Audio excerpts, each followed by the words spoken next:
Hello everyone. In previous session we have discussed about glycolysis, and this is where we have ended. That is the result of glycolysis. Just to recall, glycolysis is the process of breakdown of glucose into pyruvic acid. Glucose, which is a 6 carbon containing compound, is broken down into 3 carbon containing pyruvic acid. In the overall reaction, we also see the production of NADH, ADP, which is phosphorylated into ATP. Around 2 ATPs are utilized in the reaction. They are burnt in the reaction. The net gain of ATP, including NADH production, is around 8. Okay. And what happens to that pyruvate that is produced at the end of glycolysis? This pyruvate can take into different pathways.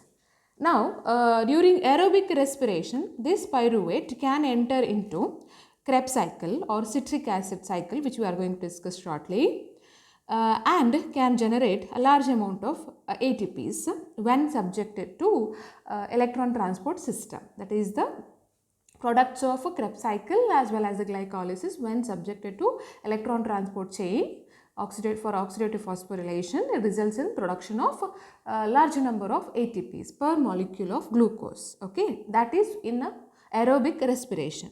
Whereas in case of hypoxic or in case of anaerobic condition, the same pyruvic acid can become lactate. Okay, so that is a fermentation of pyruvic acid to lactate.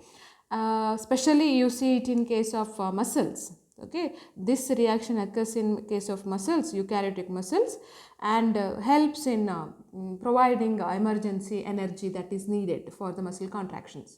Very commonly seen in case during running, faster running. Similarly, this pyruvic acid in anaerobic condition can also be fermented to ethanol. Okay, ethanol, and this happens in case of yeast. Okay, in case of yeast fermented or alcoholic fermentation we call it. So the pyruvic acid can be converted into ethyl alcohol, and this happens during anaerobic respiration, particularly by those yeast. Okay, yeast is a fungi anyway, so alcoholic fermentation takes place. So pyruvic acid that is produced at the end of glycolysis can be either subjected to aerobic respiration, okay, or that is the citric acid cycle, which occurs in case of animals and plants, and even in microbial cells when there is enough oxygen available. In case of absence of oxygen or reduced oxygen, hypoxia is a condition of reduced oxygen supply, especially when you are running very fast. Okay, in this condition what happens? The pyruvic acid that is produced at the end of glycolysis is subjected to fermentation, and here lactic acid is produced. You know, if you don't have the habit of running for long and suddenly if you happen to run or if you strain your body, next day you will have severe body pain, muscle pain, and this is because of due to the accumulation of lactic acid, because your muscles have undergone some emergency energy production, and this is what happens in case of hypoxia condition or in case of anaerobic respiration. Okay, and since we are talking about cellular respiration here, we will ignore the other two pathways to which pyruvate can enter. We will directly move on to the next fate of the pyruvate, that it is during when you have enough supply of oxygen, when you are breathing normally, the pyruvic acid will enter into a cycle called as a citric acid cycle. Earlier it was also known as TCA cycle, tricarboxylic acid cycle, but the word TCA cycle is now lesser used. Instead, citric acid cycle, or the other name is Krebs cycle. Okay, Krebs cycle, Kreb, Hans Kreb, that is the in honor of the scientist who described this particular cycle. And this citric acid cycle, it is a series of reaction. Okay, and site of it, the reaction is mitochondria. Glycolysis occurs in the cytoplasm of the cell, whereas citric acid takes place in the mitochondria, and here acetyl coenzyme A is oxidized, releasing carbon dioxide and hydrogen atoms. Okay, these two, carbon dioxide and hydrogen atom, later result in the formation of water molecule. So if you remember the equation for respiration, C6H12O6 plus oxygen gives carbon dioxide and water, isn't it? Respiration results in formation of carbon dioxide, water and energy. So that water, okay, then it is somehow generated during Krebs cycle as well as during the this process, electron transport chain, that is oxidative phosphorylation. Okay, water molecule formation takes place. Now the reason why this cycle is called as citric acid cycle is because the first metabolic intermediate formed is a citric acid. Okay, when we go to the cycle, we'll understand. The first stable metabolic intermediate that is formed is a citric acid. So it is called as a citric acid cycle. It is not that the citric acid is generated, it is the first compound that is formed. Okay, metabolite formed in the cycle. That's why this cycle is called as citric acid cycle. Okay, and this Krebs cycle, as I said, in honor of Hans Kreb, the cycle is known as the Krebs cycle. This takes place in case of eukaryotes, that means those cells which have true nucleus with their own nuclear membrane, and with the organelles that have membranes, their own membrane, are eukaryotes. So in eukaryotes it takes place in mitochondria, whereas in prokaryotes do not have this membrane bound organelles. So in them the Krebs cycle takes place in the cytoplasm. So that means Krebs cycle takes place both in prokaryotes as well as in eukaryotes. Okay, and the overall reaction of this Krebs cycle or citric acid cycle is acetyl coenzyme A. From pyruvic acid, acetyl coenzyme A will be formed, that is a pre-citric acid step. Acetyl coenzyme A will be formed, and then acetyl coenzyme A will be utilized, and then 3 NAD plus molecules, 1 FAD molecule and 1 ADP plus 1 inorganic phosphate will be utilized, giving rise to 2 carbon dioxide, okay, 3 NADH molecule, 3 protons, 1 FADH2 molecule and 1 ATP. Okay, ATP. That it won't be ATP directly, it is actually GTP. In a coupling reaction, it gives rise to ATP. Okay, and the enzymes that are needed for Krebs cycle or the citric acid cycle, they are located either in the inner membrane of the mitochondria or in the matrix space of the mitochondria. Recall the structure of mitochondria. Okay, so the mitochondria is a double membranous structure. It is a double membranous structure. So like this, and so this is the matrix. This is the outer membrane. This is the outer membrane, and this is the inner membrane. Okay, this is the intermembrane space. Now the enzymes that are needed, I said the Krebs cycle takes place here. Okay, it takes place here in the matrix within the mitochondria, and the enzymes that are needed are either present on the inner membrane, okay, of the mitochondria, or they are present in the matrix of the mitochondria, or they are present here. Just like the cell has a cytoplasm, the mitochondria also has a matrix, okay, which contains number of enzymes. That is the location of Krebs cycle. So Krebs cycle takes place in the mitochondria in case of eukaryotes, and in cytoplasm in case of prokaryotes. In case of eukaryotes, the enzymes needed for Krebs cycle are present in the inner membrane of the mitochondria or in the matrix of the mitochondria. Okay. Yes. Next, the enzymes that are involved in the Krebs cycle, we have a list of it. So citrate synthase, then aconitase, isocitrate dehydrogenase, alpha ketoglutarate, okay. Then succinyl coenzyme A synthetase, alpha ketoglutarate is dehydrogenase, it is succinyl coenzyme A synthetase, succinate dehydrogenase, fumarase and malate dehydrogenase. All these are the enzymes that are needed for carrying out the citric acid cycle in the mitochondria. Okay, and here, as I already said, the enzymes are present in the matrix of the mitochondria, and succinate dehydrogenase and aconitase.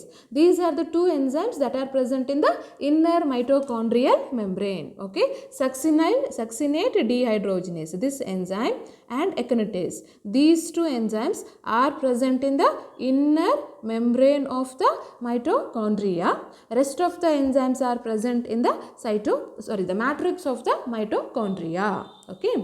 Now let's see the cycle. Okay, it is carried out in 8 different steps. Now first what I am discussing is the first step, and this one it is preparatory step. Okay, and here pyruvic acid is converted into acetyl coenzyme A. Okay, pyruvic acid is converted into acetyl coenzyme A. It is a preparatory step. Now, how does this conversion takes place? See, observe it carefully. Pyruvic acid is a 3 carbon containing compound, we already know. Okay, and here this process is a decarboxylation process. Oxidative decarboxylation. That means oxidation takes place as well as decarboxylation takes place. What is decarboxylation? Removal of carbon dioxide. Removal of carbon dioxide is called decarboxylation. Okay. What is oxidation? Removal of hydrogen. Isn't it? Addition of hydrogen is reduction. Removal of hydrogen is oxidation. So what happens here is there will be removal of hydrogen and there will also be removal of carbon dioxide. Okay. Now you see CH3, C double bond O, COO, it is here carbon dioxide is eliminated. You see this one, this carbon dioxide is eliminated and a coenzyme A is added.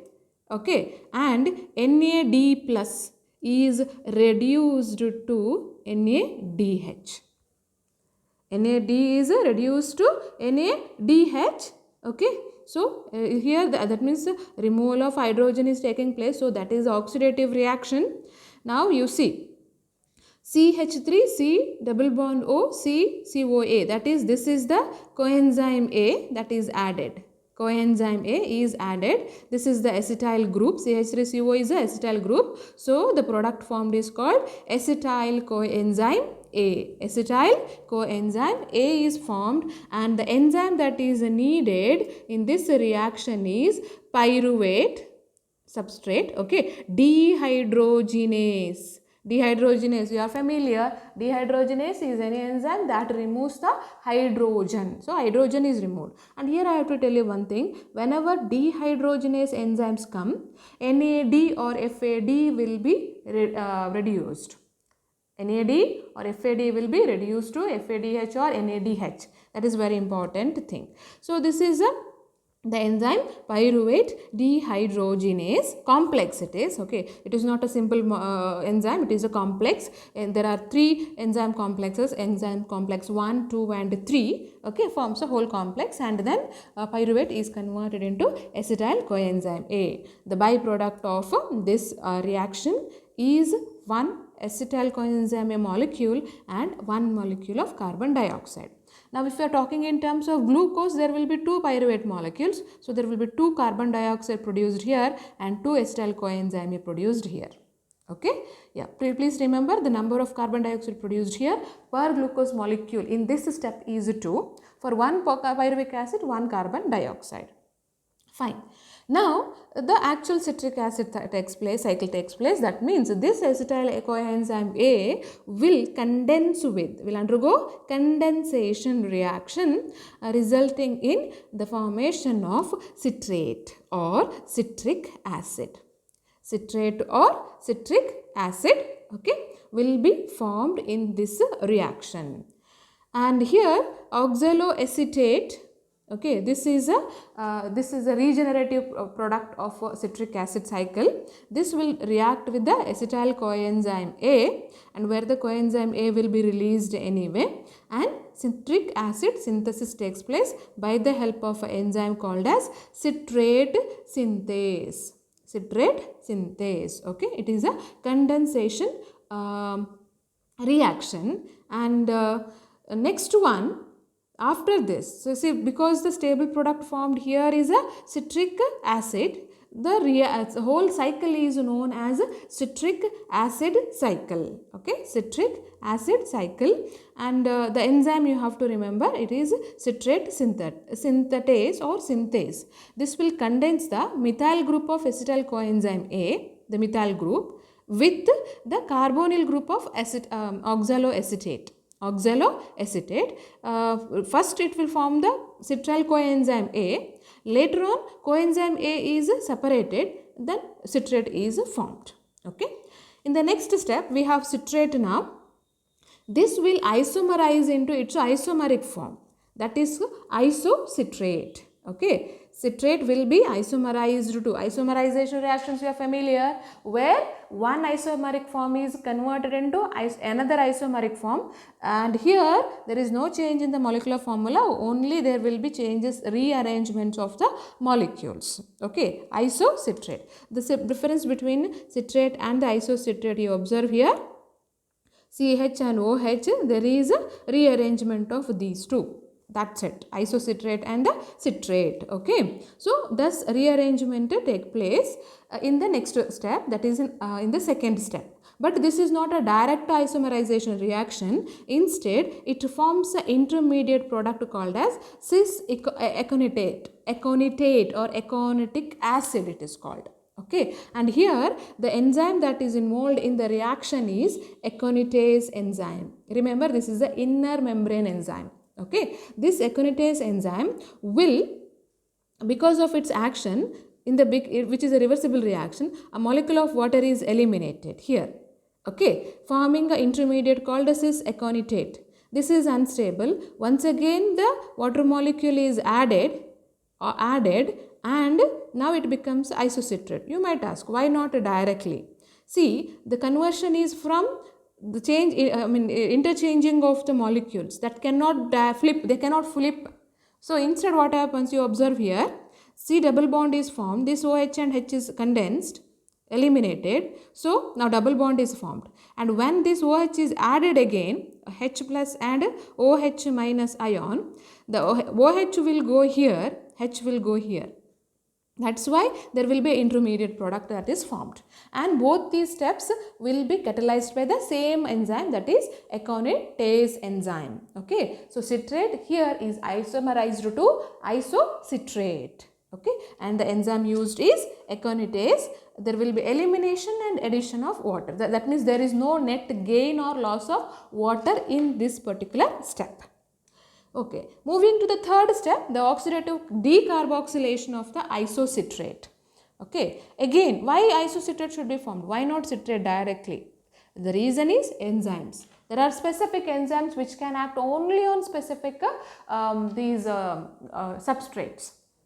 Okay, when you study biochemistry, you will come across this particular concept. Enzymes are highly specific. They act only on a specific substrate. They are not a generalized one. So, it is must that if a particular reaction should take place, they must be present in a particular form. So, isocitrate can be oxidatively decarboxylated, okay, to oxalosuccinate or even alpha ketoglutarate only in the when it is present in isocitrate form. Okay, and the enzyme that will be helpful here is the dehydrogenase enzyme.